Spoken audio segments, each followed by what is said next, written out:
செம்ம ஹெல்த்தியான சூப்பரான ட்ரிங்க் ஒன்று தான் பார்க்க போகிறோம் இப்போது. இது குழந்தைங்களுக்கு ரொம்பவே பெஸ்ட்டாக இருக்கும். இது சில பேருக்கு தெரிஞ்சிருக்கும், பல பேருக்கு தெரியாமல் இருக்கும்.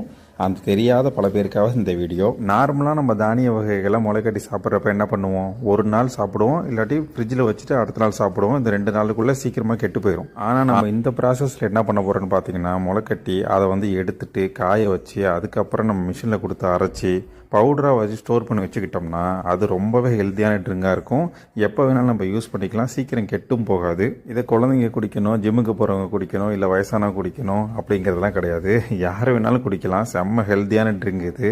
எப்போ வேணாலும் நீங்கள் இதை யூஸ் பண்ணலாம். ஆனால் வெறும் வயிற்றில் நீங்கள் காலை டீ காஃபிக்கு பதிலாக இதை யூஸ் பண்ணுறப்ப சூப்பராக உங்களுக்கு ரிசல்ட் தெரியும். இது அளவுன்னு ஒன்றும் பெருசாக கிடையாது. எல்லாத்துலேயும் நீங்கள் 100 கிராம் கரெக்டாக சம அளவில் எடுத்துக்கிட்டிங்கன்னா சூப்பராக இருக்கும். இந்த ட்ரிங்க்கில் நீங்கள் பனக்கற்கண்டு இல்லைன்னா நாட்டு சர்க்கரை, அதுவும் இல்லைன்னா வெல்லம், இது 3ல் ஏதாவது ஒன்று நீங்கள் போட்டு சாப்பிட்டு பாருங்கள். செம்ம டேஸ்ட்டாக இருக்கும்.